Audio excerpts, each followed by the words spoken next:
شیخ عبد القادر جیلانی رحمۃ اللہ کے سچ کا واقعہ۔ شیخ المشائخ حضرت غوث اعظم شیخ عبد القادر جیلانی عالم اسلام کے بہت بڑے ولی اور اپنے وقت کے بڑے بزرگ گزرے ہیں۔ آپ کے فیوز و برکات اور کرامات بے شمار ہیں۔ آپ نے پیغمبر اسلام حضرت محمد مصطفیٰ صلی اللہ علیہ وسلم کی شریعت مطہرہ کو زندہ اور روشن کیا۔ آپ صلی اللہ علیہ وسلم کی نیابت کا پورا حق بھی ادا کیا۔ سیدنا غوث اعظم شیخ عبد القادر جیلانی فرماتے ہیں کہ اللہ کی نافرمانی نہیں کرنی چاہیے اور سچائی کا دامن ہاتھ سے نہیں چھوڑنا چاہیے۔ اس بات پر یقین رکھنا چاہیے کہ تو اللہ کا بندہ اور اس کی ملکیت میں ہے۔ اس کی کسی چیز پر اپنا حق ظاہر نہیں کرنا چاہیے بلکہ اس کا ادب کرنا چاہیے۔ اللہ کے کاموں کو مقدم رکھنا چاہیے۔ اللہ ہر قسم کے امور سے بے نیاز ہے اور وہی نعمتیں جنت سے عطا فرمانے والا ہے، اور اس کی جنت کی نعمتوں کا کوئی اندازہ نہیں لگا سکتا کہ اس نے اپنے بندوں کی آنکھوں کی ٹھنڈک کے لیے کیا کچھ چھپا رکھا ہے۔ اس لیے اپنے تمام کاموں کو اللہ کے سپرد کرنا چاہیے۔ اللہ نے اپنا فضل اور نعمت تم پر پورا کرنے کا عہد کیا ہے اور وہ اسے پورا کرے گا۔ بندے کا شجر ایمانی اس کی حفاظت اور تحفظ کا تقاضا کرتا ہے۔ شجر ایمانی کی پرورش ضروری ہے۔ ہمیشہ اس کی آبیاری کرتے رہو، اسے نیک اعمال کی کھاد دیتے رہو تاکہ اس کے پھل پھول اور میوے برقرار رہیں۔ اگر یہ میوے اور پھل گر گئے تو یہ شجر ایمانی ویران ہو جائے گا اور اہل ثروت کے ایمان کا درخت حفاظت کے بغیر کمزور ہے، لیکن تفکر ایمانی کا درخت پرورش اور حفاظت کی وجہ سے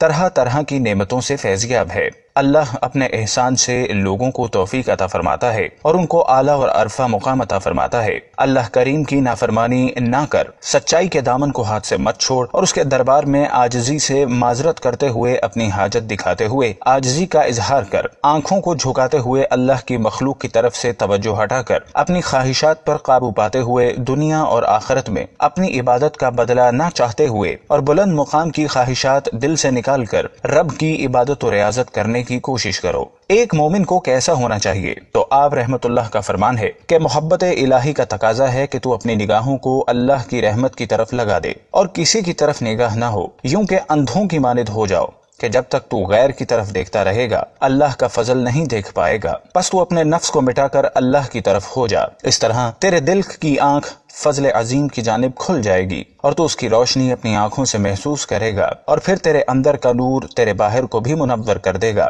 عطائے الہی سے تو راحت پائے گا، اور اگر تو نے نفس پر ظلم کیا اور مخلوق کی طرف نگاہ کی تو پھر اللہ کی طرف سے تیری نگاہ بند ہو جائے گی اور فضل خدا رک جائے گا۔ توحید، قضائے نفس، محویت، ذات کے ذریعے دوسرے راستے بند کر دے تو تیرے دل میں اللہ کے فضل کا دروازہ کھل جائے گا، تو اسے ظاہری آنکھوں سے دل ایمان اور یقین کے نور سے مشاہدہ کرے گا۔ آپ رحمت اللہ مزید فرماتے ہیں کہ تیرا نفس اور اعضاء غیر اللہ کی عطا اور وعدے سے سکون نہیں پاتے بلکہ اللہ کے وعدے سے سکون اور آرام پاتے ہیں۔ سیدنا حضرت شیخ عبد القادر جیلانی رحمت اللہ کا ارشاد گرامی ہے کہ جب بندہ مخلوق، خواہشات، نفس، ارادہ، دنیا و آخرت کی آرزوؤں سے فنا ہو جاتا ہے تو اللہ کے سوا اس کا کوئی مقصود نہیں ہوتا، اور یہ تمام چیزیں اس کے دل سے نکل جاتی ہیں تو وہ اللہ تک پہنچ جاتا ہے۔ اللہ اسے محبوب و مقبول بنا لیتا ہے، اس سے محبت کرتا ہے اور اپنی مخلوق کے دل میں اس کی محبت ڈال دیتا ہے۔ پھر بندہ ایسے مقام پر پہنچ جاتا ہے کہ وہ صرف اللہ اور اس کے قرب کو محبوب رکھتا ہے۔ اس وقت اللہ کا خصوصی فضل اس پر سایہ فگن ہو جاتا ہے اور اس کو اللہ اپنی رحمتیں عطا فرماتا ہے اور اس پر اپنی رحمت کے دروازے کھول دیتا ہے، اور اس سے وعدہ کیا جاتا ہے کہ رحمت الہی کے دروازے اس پر کبھی بند نہیں ہوں گے۔ اس وقت وہ اللہ کا ہو کر رہ جاتا ہے اور اس کے ارادے سے ارادہ کرتا ہے، اس کے تدبر سے تدبر کرتا ہے، اس کی چاہت سے چاہتا ہے، اس کی رضا سے راضی ہوتا ہے اور اس کے احکامات کی پابندی کرتا ہے۔ غوث اعظم رحمت اللہ فرماتے ہیں کہ انسان اپنی طبعی عادات کو چھوڑ کر شریعت مطہرہ کی طرف رجوع کرے تو حقیقت میں یہی اطاعت الہی ہے۔ اس سے طریقت کا راستہ آسان ہوتا ہے۔ اللہ کو کبھی فراموش نہیں کرنا چاہیے اور اعمال کو شریعت کی پیروی کرتے ہوئے بجا لانا چاہیے۔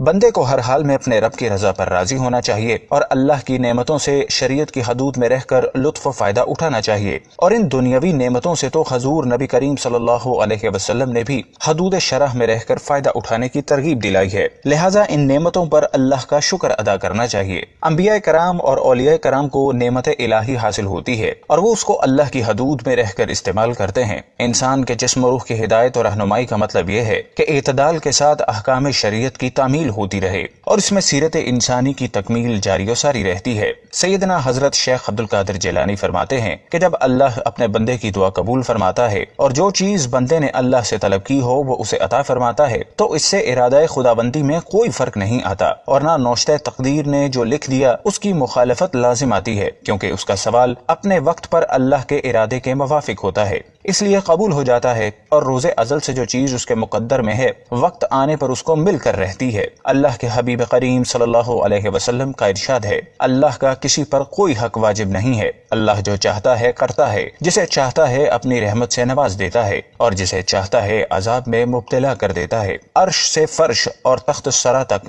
جو کچھ بھی ہے وہ سب کا سب اللہ کے قبضے میں ہے، ساری مخلوق اسی کی ہے، ہر ایک کا خالق اللہ ہی ہے، اللہ کے سوا کوئی پیدا کرنے والا نہیں۔ اللہ جسے چاہے جس طرح چاہے حکومت و سلطنت عطا فرماتا ہے اور جس سے چاہتا ہے واپس لے لیتا ہے، جسے چاہتا ہے عزت دیتا ہے، جسے چاہتا ہے ذلت میں مبتلا کر دیتا ہے۔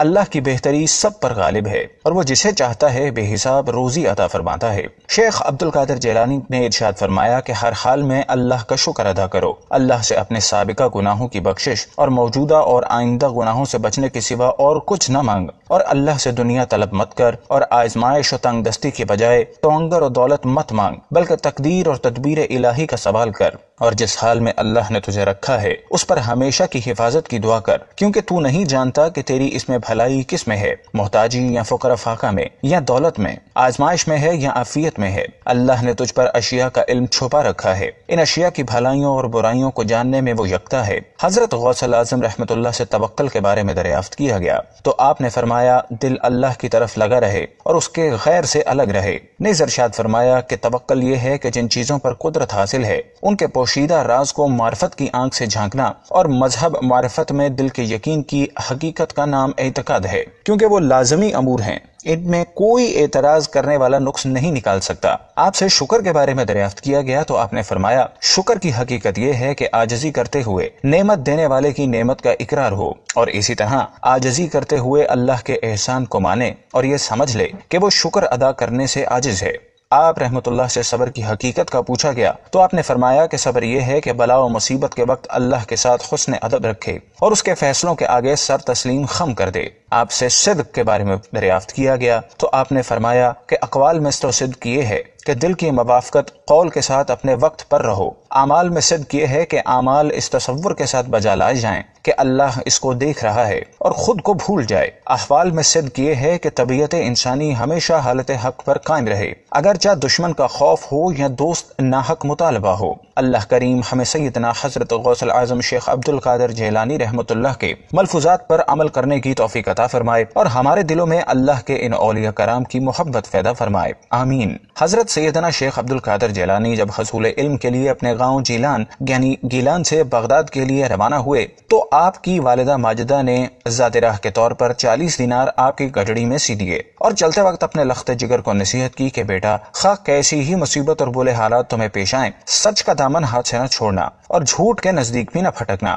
کیونکہ راست گوئی 1000 عبادتوں کی ایک عبادت ہے۔ سعادت مند فرزند نے عرض کی کہ اے والدہ، میں صدقے دل سے عہد کرتا ہوں کہ آپ کی نصیحت پر ہمیشہ عمل کروں گا۔ والدہ ماجدہ سے رخصت ہو کر حضرت بغداد جانے والے ایک قافلے میں شامل ہو گئے، کیونکہ اس دور میں طویل بیابانی راستوں میں تنہا سفر کرنا مشکل بلکہ ناممکن تھا۔ اثناء سفر میں ہمدان میں کچھ آگے قزاقوں کے ایک جتھے نے قافلے پر چھاپا مارا اور اہل قافلہ کا سب مال و اسباب لوٹ کر تقسیم کر کے ایک جگہ جمع کر دیا۔ سیدنا شیخ عبد القادر جیلانی ایک طرف چپ چاپ یہ دردناک نظارہ دیکھ رہے تھے کہ ایک ڈاکو آپ کی طرف بڑھا اور پوچھا، کیوں لڑکے، تمہارے پاس بھی کچھ ہے؟